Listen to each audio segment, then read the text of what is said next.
আজকে বিষয়টা নিয়ে একটু আলোচনা করতে চাই। সেটা হচ্ছে এই যে কুরবানি। আমরা এই এ সূরা মায়েদার ২৭ নম্বর আয়াতে গেলে কিন্তু আমরা কুরবানি শব্দটা খুঁজে পাবো।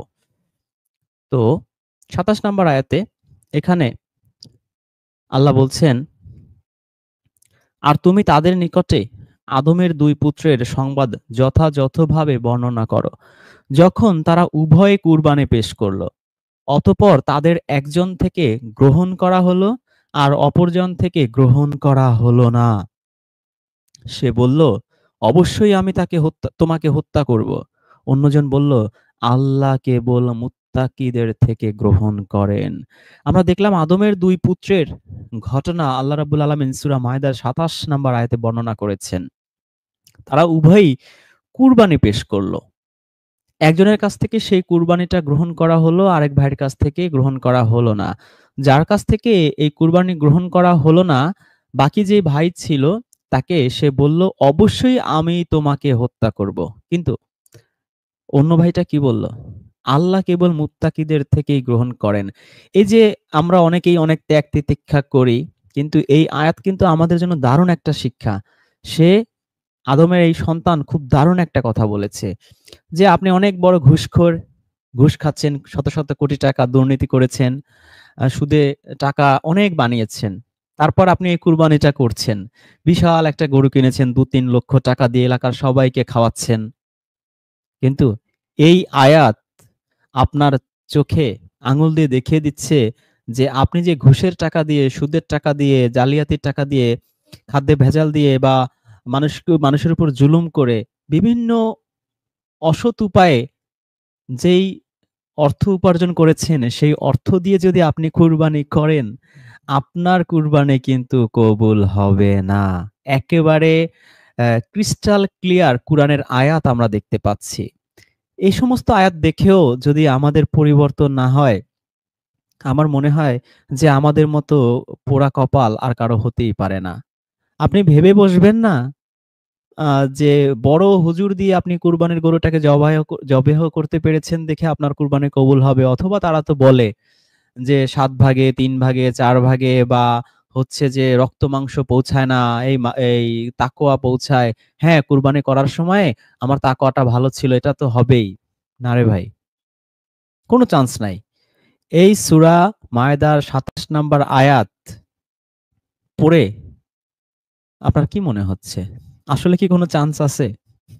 কোন চান্স নাই। উম এই কুরবানির রিলেটেড আর কয়েকটা আয়াত আমরা পড়ি। এখানে যে কুরবানি শব্দটা আছে, আপনারা দেখবেন যে এই কুরবানি শব্দটার রুট ওয়ার্ড হচ্ছে কারিব, কুরবা, কফ, র, বা। তো এই কারিব দিয়ে কুরআনে ৯১ টা শব্দ আছে। এই কারিব কিছুদিন আগে আমরা ওই যে এই হায়েজ নেফাসের সেই সূরা বাকারার ২২২ নাম্বার আয়াত নিয়ে আমরা আলোচনা করতেছিলাম যে আল্লাহ রাসূলের নামে অশ্লীল হাদিস বানানো হয়েছে। সূরা বাকারার ২২২ আয়াতে বলা হয়েছে আ স্ত্রীদের হায়েজ নেফাস হলে তাদের কাছে যেন না যায়। সেখানে এই কারিব শব্দটা ছিল যে তাদের কাছে যেও না। তো এই সূরা বাকারার ৩৫ নম্বর আয়াতে এই কারিব তাকরাবা শব্দটা আছে, দুজনের নিকটে যেও।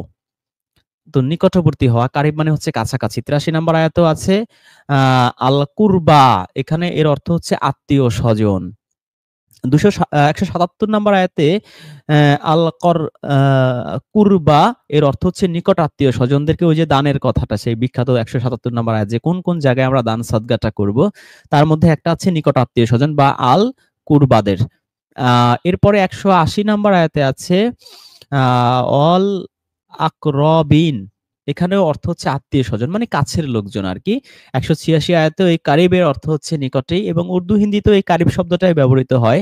আমরা ওই যে অ্যা আ এই ১৮৬ নাম্বার আয়াতটা যে আমরা প্রায় বলি আপনাদেরকে, এই যে আল্লাহ আ তার নবীকে বলছেন যে, "আর যখন আমার বান্দাগণ তোমাকে আমার সম্পর্কে জিজ্ঞেস করবে, তখন তাদের কি বলবা?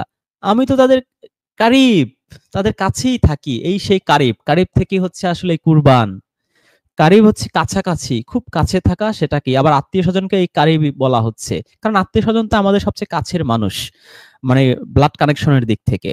বাবা-মা, ভাই-বোন, তারপরেই হচ্ছে আমাদের সেই চাচা, মামা, খালু, খালা, ফুফা, নানা, নানু, দাদা, দাদি, এরা সবাই হচ্ছে আমাদের কারিব। মানে কাছের লোক। আবার এই কারিবদের কুরবান করে দিয়েন না ঈদ উপলক্ষে আগামীকাল। যাই হোক, আল্লাহ এই এক চমৎকার একটা আয়াত, আল্লাহ বলছেন যে, "আমি তোমাদের কারিবেই থাকি, তোমাদের কাছেই থাকি। আর যখনই আমাকে আহ্বানকারী ডাকে", এখানে এখানে আল্লাহ আরবিটা বলছেন এইভাবে, উজিবু দাওয়াতাদ দাঈ। এই যে যখনই আমাকে দাওয়াত দেয়, এই যে আমরা দাওয়াত দেই না অনেককে, এই দাওয়াত মানে হচ্ছে কিন্তু এখানে ডাকা। যে আমরা মানুষকে ডাকি, দাওয়াত দেই। ভাই আসেন, আসেন। আমাদের বাড়িতে কালকে আপনার দাওয়াত। মানে আপনাকে সে ডাকলো। তো আমরা তো দাওয়াতটাকে অন্য অ্যাঙ্গেলে নিয়ে যাই। কিন্তু দাওয়াত মানে আসলে হচ্ছে ডাকা। এই দুয়া মানেও ডাকা। এই যে পরেই আছে যে দাওয়াত দাই ইজা দাআনি, যখন আমাকে ডাকে ফালিয়াস্তাজিবু, অতএব তারাও সাড়া দিক, লি ওয়ালিউমিনুন, আর আমার প্রতি ঈমান আনুক। তো আল্লাহ কিন্তু আমাদের কাছেই থাকে। আমরা যখনই ডাকি আল্লাহ ডাকে সাড়া দেয়। কিন্তু এই সাড়াটা দেওয়ার একটা শর্ত এখানে আমরা দেখতে পাচ্ছি, যেন আমরাও আল্লাহর ডাকে সাড়া দেই, আল্লাহর প্রতি ঈমান আনে। তো আমরা তো আসলে আল্লাহর ডাকে সাড়া দেই না। আল্লাহ ডেকে, ডেকে কুরআনে কত আদেশ দিয়েছেন আমাদের যে, বান্দারা এই কাজ করো তোমরা জান্নাতে যেতে পারবে, এই কাজ করো না তাহলে জাহান্নামে যাবে। আমরা কি আল্লাহর ডাকে সাড়া দেই? দেই না তো। এই যে একটু আগে আমরা দেখলাম সূরা মায়দার ২৭ আয়াতে যে আল্লাহ এই কুরবানি শুধুমাত্র মুত্তাকিদের কাছ থেকেই গ্রহণ করেন। আদমের ২ পুত্রের ঘটনা দিয়ে আল্লাহ আমাদের এই চমৎকার একটা মেসেজ দিয়েছেন। কিন্তু আমরা কেউ মুত্তাকি হতে চাই না। কুরবানি দিতে চাই, রোজা রাখতে চাই, হজ করতে চাই। কিন্তু আপনার আমার ত্যাগ তিতিক্ষা কুরবানি যদি আপনি আমি মুত্তাকি না হই, গ্রহণ করার আমার মনে হয় খুব বেশি অবকাশ নেই। এই কারিবের আরেকটা ওয়ার্ড আমরা দেখছি ১৮৭ নাম্বার আয়াতে। এখানে বলছে তাকরাবুহা, তার নিকটে যাবে তোমরা। ২১৪ নম্বর আয়াতে আছে কারিব, এর অর্থ হচ্ছে নিকটে। ২১৫ নম্বর আয়াতে আছে, সেখানে অর্থ আত্মীয়স্বজন। ২২২ এ আছে ওই যে সেটা যেটা একটু আগে আমরা আলোচনা করলাম যে স্ত্রীদের হায়াজ হলে তাদের কারিবে যাবে না। তাকরাবু হুন্না, এই হুন্না আছে, এ তো বহুবচন আরকি, এজন্য হুন্না শব্দটা যোগ করা আছে। ২৩৭ নম্বর আয়াতে আছে যে আকরাবু, আকরাবু মানে হচ্ছে নিকটতর। ৩ নম্বর সূরা আল ইমরানের ৪৫ এ আছে মুকাররবিন। এই মুকাররবিন মানে হচ্ছে কারিবকের থেকেই আসছে আরকি, সান্নিধ্যপ্রাপ্ত। আল্লাহর খুব সান্নিধ্যপ্রাপ্ত যারা, খুব কাছে যারা, তাদেরকে বলা হয় মুকাররবুন, মানে খুব কাছের মানুষ যারা হতে পারবে আল্লাহর নৈকট্যপ্রাপ্তদের অন্তর্ভুক্ত। এটা আল্লাহ বলছেন। এরপরে ১৬৭ নম্বর আয়াতে আমরা দেখছি আকরাবু আছে, খুব কাছাকাছি, খুব নিকটে। ১৮৩ নম্বর আয়াতে সেই আছে বি কুরবানা, এক কুরবানি। তো এখানে যে কুরবানিটা আছে সেটা একটা আপনাদের পড়ে শোনাই। সেটা হচ্ছে যারা বলে, নিশ্চয়ই আল্লাহ আমাদেরকে অঙ্গীকার দিয়েছিলেন যে আমরা যেন কোন রাসূলের প্রতি বিশ্বাস না করি যতক্ষণ না সে আমাদের নিকটে নিয়ে আসে এমন কুরবানি যাকে আগুন খেয়ে ফেলবে। বলো, আমার পূর্বের রাসূলগণ তোমাদের নিকটে এসেছে স্পষ্ট প্রমাণসমূহ নিয়ে এবং তোমরা যা বলছো তা নিয়ে। সুতরাং তোমরা তাদেরকে কেন হত্যা করেছিলে যদি তোমরা সত্যবাদী হয়ে থাকো? ৪ নম্বর সূরা নিসার ৭ নম্বর আয়াতে, নিসা তো সেই বেশিরভাগই আত্মীয়স্বজন, স্ত্রী সবারকে সম্পদ বন্টন এই রিলেটেড কথা এই সূরা নিসায় বেশি আছে। তো এখানে সেই আত্মীয়স্বজনকে কথা এখানে আমরা দেখছি সেই কারিবের রুট ওয়ার্ড থেকে আসছে। অ আল আকরাবুনা, পুরুষদের জন্য মাতা-পিতা ও নিকটাত্মীয়রা যা রেখে গিয়েছে তা থেকে একটা অংশ রয়েছে। আর নারীদের জন্য রয়েছে মাতা-পিতা ও নিকটাত্মীয়রা যা রেখে গিয়েছে তার একটা অংশ। তা থেকে কম হোক বা বেশি হোক নির্ধারিত হারে। আ আ ৮ নাম্বার আয়াতেও সেই আল কুরবা আছে, দূর আত্মীয়-স্বজনরা। ৪ নাম্বার সূরা ১১ নাম্বার আয়াতেও সেই কারিব আছে। তো আমরা কারিব দেখলাম, মেক্সিমাম ক্ষেত্রে এর অর্থ হচ্ছে কাছাকাছি বা নিকট আত্মীয়-স্বজন বা সান্নিধ্যপ্রাপ্ত। এতটুকু আমরা নিশ্চয়ই এতক্ষণে বুঝতে পেরেছি। কিরে ভাই স্প্যাম ভাই একই কমেন্ট এতবার করার যুক্তিটা কি? লজিক্যাল পারসন যেকোনো মুমিনের সাথে কুরআনের ৪ নাম্বার সূরা নিসা আয়াত ১১ এবং ১২ তে ভুল আছে, বিষয়ের পক্ষে ডিবেট করতে চাই। কেউ যদি রাজি থাকে তারিখ ও সময় জানাবেন। ডিবেট করতেছে। এ হচ্ছে আরেক নাস্তিক গাধা। এ বোঝে না। আপনি ধরেন আ আপনার বাড়িতে কোনো একটা ওই কাজের লোক রাখলেন। তাকে বললেন, "শোনো, যেদিন আমাকে পরোটা আর ডিম দেবে, সেদিন আমাকে আবার পান্তা ভাত, আলু ভর্তা দিও না বা ভাত ভর্তা দিও না। আবার যেদিন ভাত ভর্তা-টর্তা করবা, এইসব আইটেম করবা, সেদিন আবার পরোটা ভাজতে যাইও না। আমি পরোটা খাবো না। অথবা যেদিন খিচুড়ি করবা, সেদিন আবার এই ২ টা আইটেম দিবা না।" এটা না বলে তাকে বলছেন যে, "সকালে কি করবা তুমি? সকালে আমার জন্য হয় পরোটা ভাজি করবা, না হলে ভাত করবা আর তার সাথে ভর্তা-টর্তা আইটেম করবা অথবা খিচুড়ি, তার সাথে ডিম ভাজি এইভাবে করবা। সে করছে কি সব একসাথে নিয়ে আসছে, আপনি খাবেন না তাকে থাপড়াবেন। তো আল্লাহ রাব্বুল আলামিন এখানে সম্পদ বন্টনের ক্ষেত্রে সবগুলো একসাথে বলছে। কিন্তু সবগুলো কি একসাথে সম্ভব নাকি? সম্ভব না তো। আপনি ওই ভাত, তরকারি, তারপর সবজি, পরোটা, রুটি, খিচুড়ি সব আইটেম একসাথে নিয়ে আসলে তো আপনার পেঁয়াজ বাধবেই। তো এই গাধাগুলা তো আসলে কুরআনেরকে মানে বোঝার জন্য বা হেদায়েতের জন্য পড়ে না। এরা তো পড়ে হচ্ছে ভুল ধরার জন্য। কিন্তু সিম্পল হিসাবটা বোঝে না যে যে আল্লাহ বলে দিয়েছেন, সবগুলো অপশন দিয়ে দিয়েছেন একসাথে। যে বাবা-মা থাকলে কেমন হবে, এক বাবা-মা বিধবা হলে কেমন হবে, এক ভাই এক বোন হলে কেমন হবে, ২ বোন হলে, সবগুলো অপশন আল্লাহ এখানে সাজিয়ে সাজিয়ে দিয়েছেন। কিন্তু এরা ওইটা বুঝতে রাজি না। এরা সব একসাথে গুলিয়ে ওই সেই একসাথে আপনাকে ওই আপনার সেই কাজের লোকের সেই কামলার মতো একই কাজ করবে আরকি। আপনাকে খিচুড়ি, ভাত, ভর্তা, পরোটা, রুটি ৮-১০ আইটেম একসাথে খাওয়াইয়া মানে মালিকেরে ফতুর করবে আরকি। এত খাওয়া কি মানুষের পক্ষে সম্ভব নাকি? এ সবগুলো অপশন একসাথে নিয়ে এসে এখন তার মাথায় প্যাঁচ বেঁধে গেছে। তো এই ভাই নাস্তিকতার জায়গায় গিয়ে করো। আমাদের সাথে দরকার নাই। তোমরা যেখানে থাকো তোমরা আমাদের শুধু কল্লা ফেলো না, আমরাও তোমাদের কল্লা ফেলবো না। শেষ আমরা এমনিই ফেলি না। কুরআন অনুযায়ী এটা নিষিদ্ধ।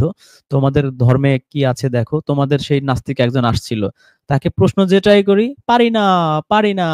বললাম যে তোমরা তো ভাই, আমরা তো সূরা আম্বিয়াতে আল্লাহ বলছেন বিগ ব্যাং এর কথা ৩০ নম্বর আয়াতে আমরা বিশ্বাস করি যে বর্তমান সায়েন্সও এটা প্রমাণ করেছে যে বিগ ব্যাং এর মাধ্যমে এই সমগ্র মহাবিশ্ব সৃষ্টি হয়েছে। তো বিগ ব্যাং এর আগে কি ছিল? সে তো বুঝছে, এই প্রশ্নের উত্তর দিলে তো খবর আছে। সে বলে আমি বিগ ব্যাং বিশ্বাসই করি না। আপনি বলেন সৃষ্টি কি? সৃষ্টি কি? মানে বাচ্চাদের মতো প্রশ্ন। একটা ক্লাস 2 এর বাচ্চাও বোঝে সৃষ্টি কি? কোনো কিছু ক্রিয়েশন করা নতুন করে যা আগে ছিল না। সে সৃষ্টি কি বোঝে না। সে ফিডার খায়। তারপর তাকে বললাম যে তোমরা তো মনে করো যে অণু, পরমাণু, ক্রিয়া, বিক্রিয়া, পদার্থ এ সবকিছু মিলেই হচ্ছে ইলেকট্রোম্যাগনেটাইট, এগুলো সব মিলে হচ্ছে প্রাণ সৃষ্টি হয়। তো এগুলো কেউ আল্লাহ বলতে কিছু নাই, ঈশ্বর বলতে কিছু নাই, এগুলো নিজে নিজে সব হয়ে গেছে। তো পদার্থ নিজে নিজে হতে পারে, অণু পরমাণু ক্রিয়া বিক্রিয়া হতে পারে, তরল পদার্থ তাপ দিলে বাষ্প হতে পারে, একে ঠান্ডা করলে বরফ হতে পারে, পদার্থের রূপান্তর হতে পারে। কিন্তু পদার্থর কি কোনো চেতনা থাকে, কনসাসনেস থাকে, কোনো ইমোশন থাকে? থাকে না। তাহলে এই যে মানুষ, যা প্রাণী, সবার মধ্যে কিন্তু ইমোশন থাকে। তো যেকোনো প্রাণী যদি আসলে এই শুধু পদার্থের সৃষ্টি হয়, অণুপরমাণুর সেই ন্যাচারাল ক্রিয়া বিক্রিয়া প্রাকৃতিকভাবে অটোমেটিক সৃষ্টি হয়, তাহলে এই মানুষের মধ্যে চেতনা কিভাবে আসলো যদি সৃষ্টিকর্তাই না থাকে? বিবেক কিভাবে আসলো? ফালহামাহা ফুজুরাহা ওয়া তাকওয়াহা। আল্লাহ যে সূরা শামসে বলেছেন, আমি সবার নফসের মধ্যেই এই ভালো মন্দের সেই আহ, যাচাই করার বিবেক তাকে দিয়ে দিয়েছি, ইলহাম করে দিয়েছি। সে বলে, আমি জানি না ভাই, আমি জানি না। এখন আর সে জানে না। তো তাকে আপনি পয়েন্ট টু পয়েন্ট প্রশ্ন করবেন, তুমি সৃষ্টিকর্তা মানো না, মানুষের মধ্যে কিভাবে ইমোশন আসে? রোবট সিনেমার এক্সাম্পল তাকে দিয়েছিলাম যে রোবট সিনেমা তো দেখেছেন, ওখানে রোবট সিনেমায় পরিষ্কার করে বুঝিয়ে দেওয়া হয়েছিল যে রোবটের কিন্তু সব থাকে, তার ইমোশন। তো সে বলে আমি জানি না। তো এদেরকে আপনি প্রশ্ন করবেন ৫টা, একটার উত্তর দিবে না। হয় বলবে জানি না, নইলে ওরকম বলবে বিগ ব্যাং আমি বিশ্বাসই করি না। বিজ্ঞানও বিশ্বাস করবে না, আল্লাহর কিতাবও বিশ্বাস করবে না। সে যে কি বিশ্বাস করবে সে নিজেও জানে না। মানে পাগল হলে যা হয় আরকি। আচ্ছা, একে লজিক্যালকে ব্লক করতে হবে। এপি স্প্যাম করতেছে বারবার কমেন্ট।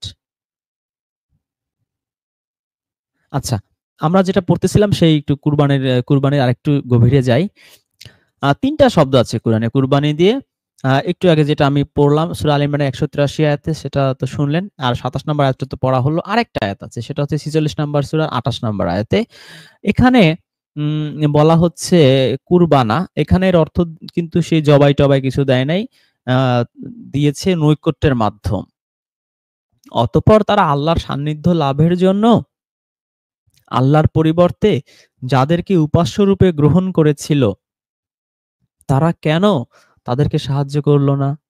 বরং তারা তাদের থেকে অদৃশ্য হয়ে গেল। আর এটা তাদের মিথ্যাচার এবং তাদের মন গড়া উদ্ভাবন। আল্লাহর নৈকট্য লাভের উদ্দেশ্যে আল্লাহ ব্যতী রেখে যাদেরকে তারা ইলাহ রূপে গ্রহণ করেছে, তারা তাদেরকে সাহায্য করল না। কেন? বরং তারা অর্থাৎ কল্পিত ইলা তাদের থেকে হারিয়ে গেল। আসলে তা ছিল তাদের মিথ্যাচার আর মন গড়া উদ্ভাবন। তো এই আয়াতটা কিন্তু আমাদের সবার জন্য খুব ইম্পোর্টেন্ট। এই যে বলে কেল্লা বাবা, শাহ আলী বাবা, ফতে আলী বাবা, সুরেশ্বরী বাবা, ইমান আল সুরেশ্বরী, বাবা ভান্ডারী, এরা কি? এরা হচ্ছে আল্লাহর নৈকট্য প্রাপ্ত আল্লাহর অলি, আল্লাহর আউলিয়া। সেম টু সেম পৌত্তলিকরা এই সেম কাজ করত। আল্লাহ বলছেন যে তাদের জিজ্ঞেস করো, যদি তাদের জিজ্ঞেস করো তাদের কে সৃষ্টি করেছে, নিশ্চয়ই তারা বলবে আল্লাহ। তারা কিন্তু আল্লাহ বিশ্বাস করত, আল্লাহ সৃষ্টিকর্তা মানত। কিন্তু এই যে অলি আউলিয়া, গাউস, কুতুব, ইয়াউস, ইয়াগুস, লাত, মানাত, উজ্জা, এদেরকে এরা কেন মানত জানেন? এদের কিন্তু ভগবান, ঈশ্বর বা আল্লাহ হিসেবে এদের এদের মানত না, এদেরকে ভক্তি করতো না, এদের সেজদা করতো না। এদের যে সুরেশ্বরী বাবা, ওই বাবা, সেই বাবা, দেখেন না মাজারে গিয়ে পর্যন্ত সেজদা করে, ভক্তি করে। এদের সেজদা করতো, ভক্তি করতো, এদের সেই ঈশ্বরের জায়গায় স্থান দিয়েছে আল্লাহ হিসেবে না।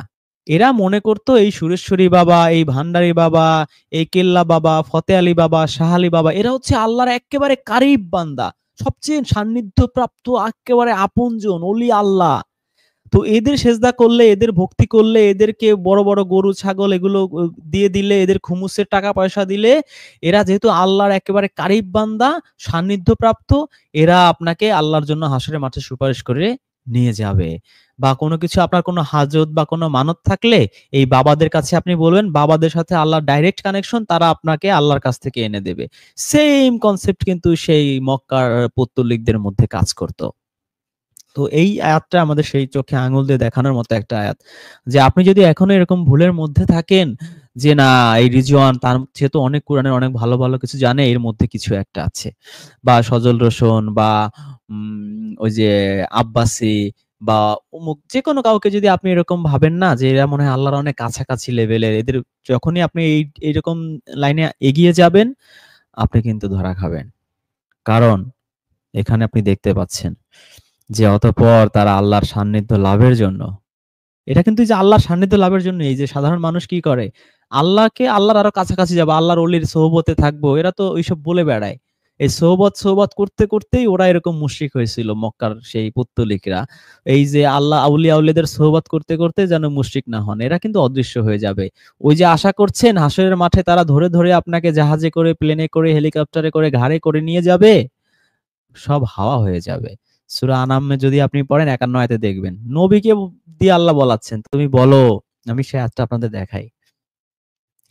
এই যে সূরা আনাম ৫১, বলা হচ্ছে, তুমি তা দিয়ে অর্থাৎ কুরআন দিয়ে তাদেরকে সতর্ক করো যারা ভয় করে, যে তাদেরকে তাদের প্রতিপালকের দিকে একত্রিত করা হবে, তিনি ছাড়া তাদের জন্য কোনো অভিভাবক নেই এবং কোনো সুপারিশকারী নেই। আল্লাহ ছাড়া কোনো অভিভাবক, কোনো এই যে অভিভাবকের আরবি কি? এই যে অলিয়া উলিয়া, এই যে বলে না আমরা আল্লাহর অলিয়া উলিয়া, এই যে এটা কিন্তু আল্লাহ নিজের জন্য ইউজ করছে এখানে, দেখেন এই যে ওয়ালি, এই যে ওয়ালি, এই যে ওয়ালি আউলিয়া, এই অলিয়া উলিয়া এরা কিন্তু আল্লাহ, এটা আল্লাহর লকব কিন্তু। তো আল্লাহ ছাড়া কিন্তু সেদিন আপনার হাসরের মাঠে কোনো অলিয়া উলিয়াও থাকবে না। আর এই যে সাফিয়া, এই যে দেখছেন আরবিটা সাফায়াত যে বলি আমরা, বাংলায় বলে সুপারিশকারী, আল্লাহ ছাড়া কোনো সুপারিশকারী কিন্তু থাকবে না। নবীকে দিয়ে সুপারিশ করাচ্ছে এই যে আল্লাহ, মানে এই আয়াত বলাচ্ছে যে দেখো এই যে এই কুরআন দ্বারা তুমি সেই সব লোকদের, এই তুমিটা হচ্ছে সেই মুহাম্মদুর রাসূলুল্লাহ, এই কুরআন দ্বারা তুমি সেই সব লোকদেরকে সতর্ক করবে যাদের মনে এই ভয় আছে যে তাদেরকে তাদের প্রভুর কাছে একত্র করা হবে, যিনি ছাড়া তাদের কোনো অভিভাবক কিংবা সুপারিশকারী নেই, যাতে তারা তাকওয়া অবলম্বন করে। এখন কি করবেন ভাই, চিন্তা করে দেখেন। কুরআনের স্পষ্ট আয়াত মানবেন না ইগনোর করবেন, টোটালি আপ টু ইউ। জি ভাই, আমার প্রশ্নটি কি আমি করতে পারি? জি, জি, অবশ্যই করেন, করেন। আপনাকে বলার জন্যই জি, জায়গা রাখা হইছে। আমার প্রশ্নটা হচ্ছে যে ইব্রাহিম তার পুত্র ইসমাইলকে জবাই করতে গেছে, এমন একটা ঘটনা আছে কোরআনে। এটাকে কোরবানি বলে বলছে আরকি শরীয়তের মোল্লা যারা আছে তারা। অ্যা আর যেহেতু মোল্লাদের প্রতি আমার সন্দেহ আছে, সেজন্য আপনাদের থেকে ক্লিয়ার হইতে চাই।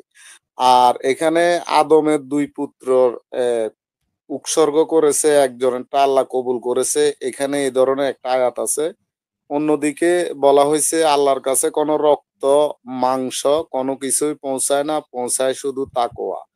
এখন এই ৩ টা আয়াত দ্বারা মানে আমরা কি বুঝতে পারি? মানে তারা এগুলা আদমের পুত্রর ঘটনাটা বর্ণনা না করলেও ইব্রাহিম পুত্র ইসমাইল এবং রক্ত মাংসর যে আয়াত আছে সেটা কোরবানের সাথে মিশিয়ে প্রচার করা হয়। এখন এটা কতটুকু যৌক্তিক বা অযৌক্তিক এই বিষয়টা একটু ক্লিয়ার এটা হইতে চাই এটা আরকি। অনেকটাই যৌক্তিক। আপনি প্রথম থেকে শুনেছেন কিনা? সূরা মায়েদার ২৭ নম্বর আয়াতে যে দুই আদমের যে ২ পুত্রের কথা বলা হয়েছে, ওখানে সবশেষে কিন্তু সুন্দর একটা কথা বলা হয়েছে। যেটা আল্লাহ সূরা বাকারা ২১ আয়াতে বলেছেন যে, আমি এই যে ইবাদত দিয়েছেন কেন আল্লাহ? যাতে আমরা মুত্তাকি হতে পারি।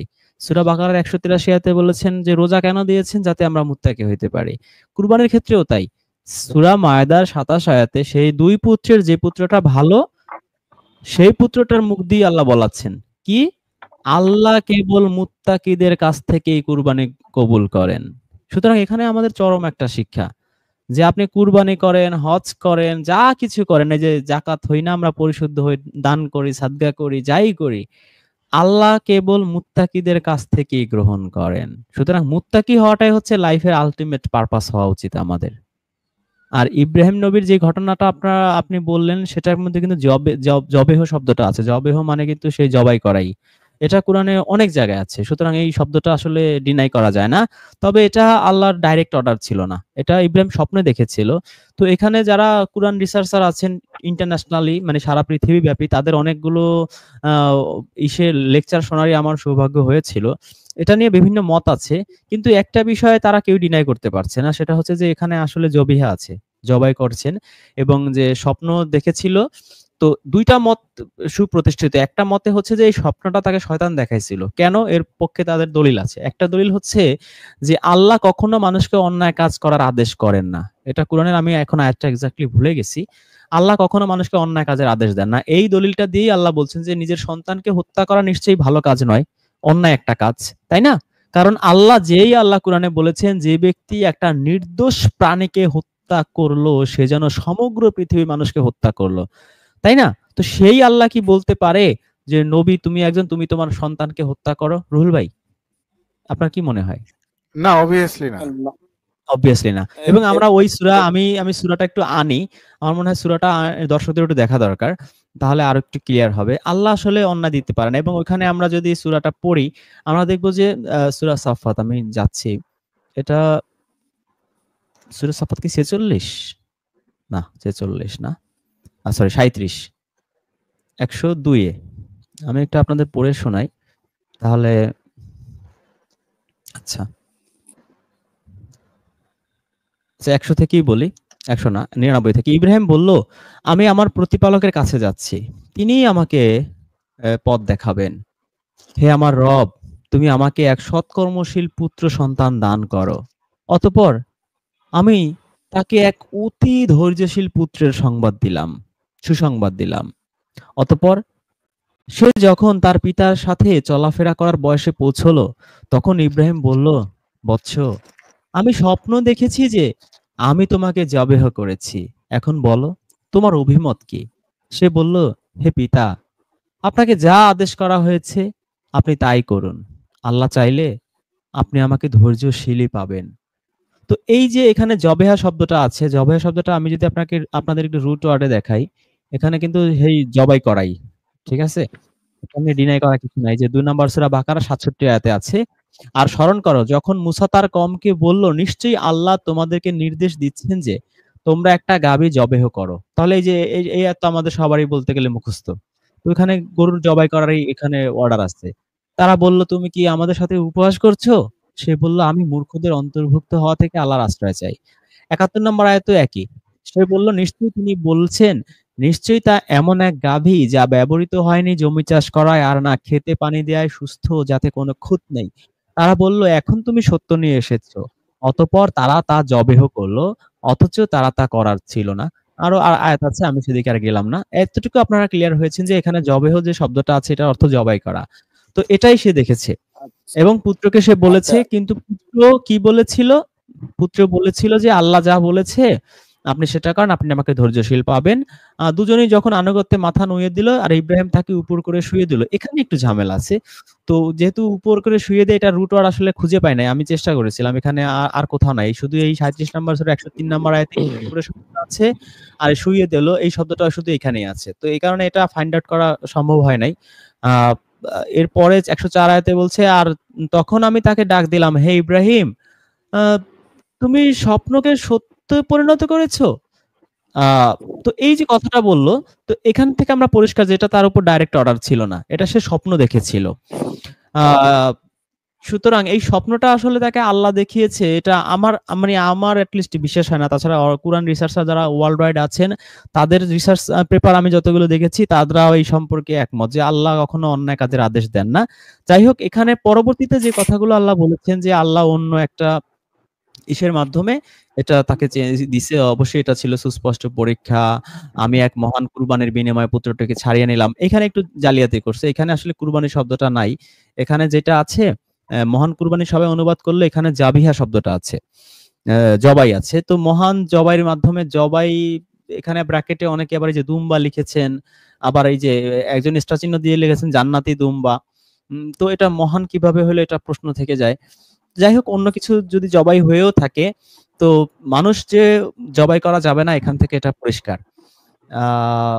এজন্য রিসার্চাররা বলে থাকেন যে এটা আসলে আল্লাহর অর্ডার ছিল না, এটা শয়তানি তাকে স্বপ্ন দেখিয়েছে। এবং হুজুররা যে বলে থাকে যে নবীদের স্বপ্ন হচ্ছে ওহী, এটা এটা ঝামেলা আছে। এটা আসলে সত্য না। হুজুররা যে হাদিসটা দেয় এটা সত্য না কেন? এটা সত্য না হওয়ার পক্ষে সূরা আনামে একটা আয়াত আছে। সেটা যদি আপনাদের একটু দেখাই, আপনারা বুঝবেন যে আসলে স্বপ্ন ওহী না। যখনই নবীরা কোনো কিছু তামান্না করে, কোনো আশা আকাঙ্ক্ষা করে, আল্লাহ যেগুলো ওহী দেয় তার বাইরে, সেটা এলোমেলো হইতে পারে। স্বপ্ন নিয়ে আপনারা ইন্টারপ্রিটেশন অফ ড্রিম বইটা পড়তে পারেন। এটা যদিও নাস্তিক টাইপের বই, কিন্তু তাহলে স্বপ্নের অনেক ব্যাখ্যা, আপনারা সায়েন্টিফিক ব্যাখ্যা আপনারা পাবেন। তো এখানে সূরা আনামের 111 নম্বর আয়াতে এখানে আল্লাহ বলছেন যে আমি যদি তাদের কাছে ফেরেশতা অবতীর্ণ করতাম, না না, আচ্ছা 11 না, 112তে, এমনি ভাবে আমি প্রত্যেক নবীর জন্য কতিপয় শত্রু নিয়োগ করেছি। তারা হলো মানুষ ও জিনদের মধ্যে শয়তানেরা। তারা ধোঁকা দেওয়ার জন্য একে অপরকে কারুময় কথাবার্তা শিখিয়ে থাকে। তাহলে প্রত্যেক নবীর জন্য কিন্তু শত্রু একেবারে সেটেল করা থাকে। আমরা হয়তো ভেবে থাকি যে এই শয়তান মনে হয় শুধু আপনার আমার ঘাড়েই থাকে, নবীদের সাথেও থাকে। এই শয়তান মানে নবীরাও সেফ না। ওই যে সূরা আবাসা পড়ছেন না, সূরা তাহরিম পড়ছেন না, শয়তানের অনেক কথাই তারা শুনতো। আবার আল্লাহ রাব্বুল আলামিন তাদের সেই বকাও দিত, ঝাড়িও দিত। ইভেন মুসা নবীতে ঘুষি মেরে একজনকে মেরেই ফেলছে, নিষ্পাপ লোক। তো এটা তো একজন নবী করতে পারে না, কিন্তু সে তো করছে। আপনি বলতে পারেন যে সে নবী হওয়ার আগে, তো নবী হওয়ার আগে দেখে কি, সে তো মানুষ, খারাপ মানুষকে তো আল্লাহ নিশ্চয়ই নবী হিসেবে সিলেক্ট করবে না। যাই হোক, তারা ধোঁকা দেওয়ার জন্য একে অপরকে কারুময় কথা শিখিয়ে থাকে। আল্লাহ চাইলে এটা করতো না, তার মানে আল্লাহ কিন্তু এগুলো চায় না। তো এই ধোঁকা দেওয়ার জন্য ইব্রাহিমকে স্বপ্ন দেখাইতেই পারে। তো আল্লাহ কখনো মানুষকে অন্যায় কাজের অর্ডার করে না, এটা আমি আসলে কোরআন থেকে আমি আমি অন্তত কনভিন্সড। আপনারা কতটুকু কনভিন্সড আমি ঠিক জানি না। জি রুহুল ভাই। জি, আমি একটু যোগ করি। হ্যাঁ, এখানে জি ভাই। জুলকার নাহিনের একটি বক্তব্য আল্লাহ পাক কোরআনে উপস্থিত করলেন যে জুলকার নাহিন চলিতে চলিতে যে এক জায়গায় দেখলেন যে জলাশয়ে সূর্য ডুবতেছে। এটা কিন্তু আল্লাহর কথা না, এটা জুলকার নাহিনের কথা। যেহেতু জলাশয়ে কখনো সূর্য ডুবে না এবং সূর্য কখনো উদিত হয় না। যাই হোক, এটা জুলকার নাহিন মানে ওই রকম ভাবে দেখতেছিল আর কি। ও জুলকার নাইন যেভাবে দেখতেছিল, আল্লাহ জুলকার নাইনের বক্তব্যটাই আমাদেরকে উপস্থাপন করেছে। আর এখানে ইব্রাহিম পুত্র ইসমাইল বা তাদের যে জবহের বিষয়টা বা স্বপ্নের বিষয়টা, সেটা তারা দেখেছিল। এখানে আল্লাহ পাক কিন্তু জুলকার নাহিনের বিষয়টা যেভাবে তুলে ধরেছেন যে সে দেখতেছিল, এখানেও আবার নবী ইব্রাহিমের কথা বলা আছে যে তিনি স্বপ্নে দেখেছিলেন, কিন্তু এটা তিনি দেখেছেন, এটা তো আল্লাহ নিজ থেকে বলতেছেন না। মানে তার স্বপ্নের কথাটা হয়তো আল্লাহ পাক আমাদেরকে জানাইতেছেন। এখানে গেল ইব্রাহিম নবীর পুত্রের বিষয়টা আমার আর বুঝার বাকি নাই। যেহেতু এটা আল্লাহ পাক স্পষ্ট করেই বলে দিয়েছে যে এটা নবী ইব্রাহিম স্বপ্নে দেখতেছিলেন, আল্লাহ তো বলে দিতেন যে আমি তাকে দেখাইছি, যদি উনি দেখাইতেন। অথবা এটার পক্ষে বিপক্ষে আল্লাহর কোনো মতামত আমরা তেমন বুঝতে পারতেছি না। আর যে জবেহ করলে যে রক্ত রক্ত মাংস এগুলো আল্লাহর কাছে পৌঁছে না, শুধু তাকওয়াটা আল্লাহর কাছে পৌঁছে। তার মানে আমরা কোরবানির জবাই বুঝবো, নাকি এমনও তো আমরা পশু জবাই করে খাই। পশু জবাই করার জন্য আমাদের অনুমোদন রয়েছে, যেহেতু আমরা যে কোনো প্রাণী খাদ্য গ্রহণ করে, আর প্রত্যেকটা প্রাণী খাদ্য, হয়তো আমি মানুষ পোকামাকড়ের খাদ্য হব, গরু আমার খাদ্য, আবার গরুর খাদ্য ঘাস, এভাবে প্রত্যেকটা প্রাণী আরেকটা প্রাণীর খাদ্য। তো এটা কি আসলে কোরবানি বুঝাইছে, নাকি আমরা সাধারণভাবে জবাই করে যে পশুগুলা খাই এই বিষয়টা বুঝাইছে? এটা সম্পর্কে কি একটু ধারণা দেওয়া যায় না, কিনা? এটা সম্পর্কে আমরা প্রথমে আলোচনা করছি। এটা কুরবানি বা জবাই, এটা তো ওই যে হাজীদের ওইখানে বলা আছে আর কি। এখন থাকলে তো আসলে কিছু করার নাই, কিছু করার আছে? আচ্ছা, তসলিমা নাসরিন ফেক আইডি কিনা জানি না, তিনি লিখছেন যে এই শোনো, তুমি তো ভুল বলেছো, নবী রাসূলদের স্বপ্নে তো শয়তান আসতে পারে না। তুমি কি মাই নেম ইজ খান থেকে রেফারেন্স দিচ্ছ? না, আমি যেটা বলছি যে একটা মানুষকে, নিরীহ মানুষ, নিষ্পাপ মানুষকে হত্যা করলে সারা পৃথিবীর মানুষকে হত্যা করার গুনাহ হয়, এটা আমি কুরআন থেকে বলেছি। তো সেই সিনেমায় যদি শাহরুখ খান যদি কুরআন থেকে বলে থাকে, তাতে কি সেটা শাহরুখ খানের রেফারেন্স হয়ে গেল, বা মাই নেম ইজ খান সিনেমার রেফারেন্স হয়ে গেল? না, এটার তো মূল রেফারেন্স হচ্ছে কুরআন। তো অন্য কেউ এটা দিয়ে সিনেমা বানালে বা এই আয়াত দিয়ে এটা তো নিশ্চয়ই তার প্রপার্টি হয়ে যায় না। এটা তো আল্লাহর প্রপার্টি, এটা তো আল্লাহর রেফারেন্স। কি রুহুল ভাই, আপনি কি বলেন? জি, অবশ্যই। এটা মূল রেফারেন্স হলো ন- কোরআনে। উনিও ও ও নবী হচ্ছে যে নবী রেফারেন্সটা দেওয়ার সময় কোরআনের রেফারেন্স হিসেবেই দিয়েছেন। হুম। আচ্ছা, তিনি তাকে কিন্তু এই যে সূরা আনামের এই যে আয়াতটা এখনো স্ক্রিনে আছে, আমি আয়াত এটাও দেখালাম যে নবীদের শত্রু থাকে কিন্তু জিন এবং শয়তানরা। তারপরও তিনি কেন বুঝতে পারছেন না, নাকি আমরা বুঝাইতে পারছি না, সেটা ঠিক বুঝলাম না। আচ্ছা, তামিম ভাই আছেন, তামিম ভাই কিছু বলতে চাইলে বলেন, আমরা শেষ করে দেই, আজকে 1টা বেজে গেছে প্রায়। জি। আচ্ছা, আচ্ছা, রুবিনা সুলতানাও আছেন, আপনারা হ্যাঁ যদি কিছু ভাইয়া, বলতে চান বলুন। ও ভাইয়া আমি ফয়সাল ভাই আছেন, ফয়সাল। সরি। হ্যাঁ, ও আমি আচ্ছা, আমি একটা কমেন্টস দেখতেছিলাম অনেকক্ষণ ধরে। জি জি জি জি। এখন আমার মনে হয় জিনিসটা যদি আপনি একটু ক্লিয়ার করে দিতেন, সেটা হচ্ছে সূরা কাউসার অথবা সূরা পরে, সম্ভবত সূরা কাউসার, এখানে কি প্রচলিত কোনো অনুবাদে কোরবানি উল্লেখ করেছে? এইটা আর না, কি অনেক ওখানে কমেন্টস কুরবানির দেখতেছি। শব্দটা নাই, ওখানে ওখানে যেটা আছে সেটা আছে, আমি আমাদের অনুবাদও লিখেছি। আমি একটু কাউসারে যাই, ওখানে ত্যাগ ত্যাগ ধরা যায়, কিন্তু ওইভাবে ডাইরেক্ট জবিহা শব্দটা নাই। জবিহা শব্দটা তো আজকে আমি দেখালাম, জবাই করা। তো ওখানে জবিহা শব্দটা নাই, ওখানে অন্য একটা শব্দ আছে। সূরা কাউসার, এটা হচ্ছে 108 নাম্বার সূরা, যে ইন্না আ'তাইনা কাল কাউসার ফাসল্লি লিরাব্বিকা ওয়ানহার। এই যে অনহার শব্দটা, এটা যদি রুট ওয়ার্ডে যান, রুট ওয়ার্ডে কিন্তু গেলে একটু ঝামেলা আছে। এই যে নাহার, এটা এই অনহার শব্দটা একবারই আছে, কিন্তু যে আনহার যেটা আমরা পড়ি, ওই যে জান্নাতে যে সবাই ওই যে নদী ঝর্ণা প্রবাহিত হবে, অজস্র বার আছে, কিন্তু এই রুট ওয়ার্ডটা আসলে না ব্যতিক্রম, এখানে এটার সাথে আর কিছু মিলানো যাচ্ছে না। আহ এর অর্থ দেয়া হয়েছে কুরবানি করো, কিন্তু কুরবানিটা তো নিজেই ডাইরেক্ট আরবি শব্দ। এটা আমরা তো আজকে প্রথমে আলোচনা করেছি, নিজেই ডাইরেক্ট আরবি শব্দ। সূরা মাইদা 27 নম্বর আয়াতে একেবারে পরিষ্কার করে আল্লাহ কুরবানি শব্দ বলেছেন। কুরবা থেকে এসেছে, কুরবা শব্দের অর্থ হচ্ছে সান্নিধ্য প্রাপ্ত বা নৈকট্য প্রাপ্ত।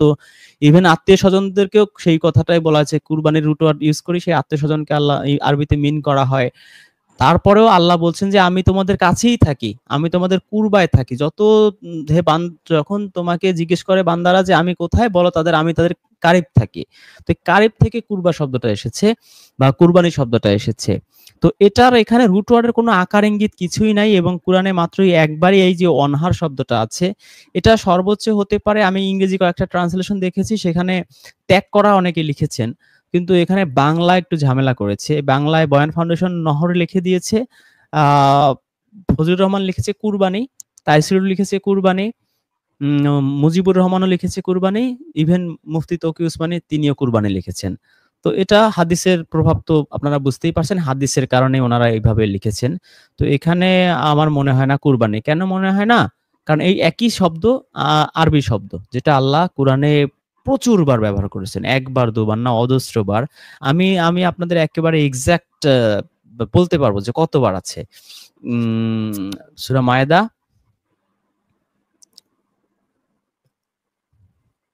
এই যে 27 নম্বর আয়াত। এখানে এই যে কুরবা শব্দটা এক্সাক্ট যদি আপনি রুট ওয়ার্ডটা দেখেন 91 বার এই শব্দটা আছে।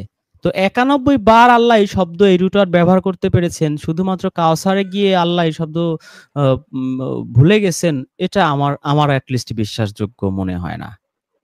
জি, ফয়সাল ভাই। জি ভাই, ধন্যবাদ। মানে এটা কমেন্টসে অনেক আসতেছিল, এই জন্য আমি কিছুটা আবার ছিল, তবে আপনার কাছ থেকে আরো ক্লিয়ার হয়ে গেল। ধন্যবাদ। ওকে,